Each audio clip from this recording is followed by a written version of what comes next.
بھارت کے غیر قانونی زیر قبضہ جموں کشمیر میں مودی کی فسطائی بھارتی حکومت نے کشمیریوں کو اپنی جدوجہد آزادی کی غیر متزلزل حمایت جاری رکھنے سے روکنے کے لیے خوف و دہشت کا نشانہ بنانے کے ایک اور ہتھ کنڈے کے طور پر مختلف ہیرے بہانوں سے ان کی املاک ضبط کرنا شروع کر دی ہیں۔ وادی کشمیر کے ضلع سری نگر سے غیر قانونی سرگرمیوں کی روک تھام کے کالے قانون UAPA کے تحت غیر منقولہ جائیدادوں کو ضبط کرنے کا سلسلہ شروع کیا گیا ہے۔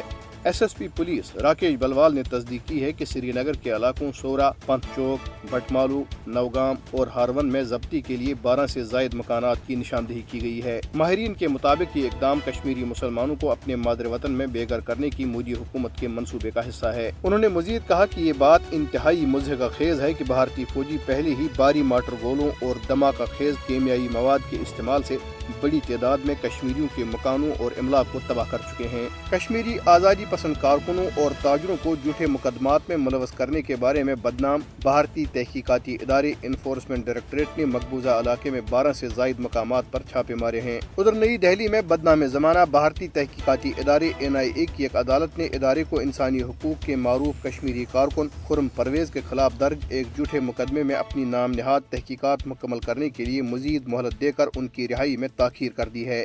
بھارتی ریاست مدھیہ پردیش کی حکومت نے انڈین ایڈمنسٹریٹو سروس کے ایک سینئر افسر نیاز خان کو متنازع فلم دی کشمیر فائلز پر ان کے تبصرے پر اظہار وجوہ کا نوٹس جاری کر دیا ہے۔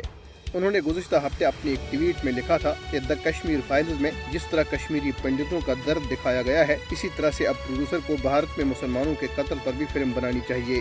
مسلمان کوئی کیڑے مکوڑے نہیں ہیں بلکہ انسان ہیں اور اس ملک کے شہری ہیں۔ انہوں نے دی کشمیر فائلز سے ہونے والی کمائی کو کشمیری پنڈتوں کو دینے کی بھی بات کہی ہے۔ وہ اپنی باتوں کو بے باکی کے سامنے رکھنے کے لیے مشہور ہیں اور انہوں نے کئی کتابیں بھی لکھی ہیں۔ بھارتی ریاست کرناٹک کے ساحلی علاقوں میں ہونے والے میلوں میں مسلمان تاجروں کا بائیکاٹ کرنے کے اعلانات سامنے آئے ہیں۔ ریاست کے ساحلی شہر منگلورو کے 2 مندروں کے میلوں میں مسلم تاجروں کا بائیکاٹ کیا جا رہا ہے۔ بھارتی ریاست کرناٹک میں حجاب پر پابندی کے خلاف بطور احتجاج اب تک 400 مسلم طالبات نے پڑھائی چھوڑ دی ہے۔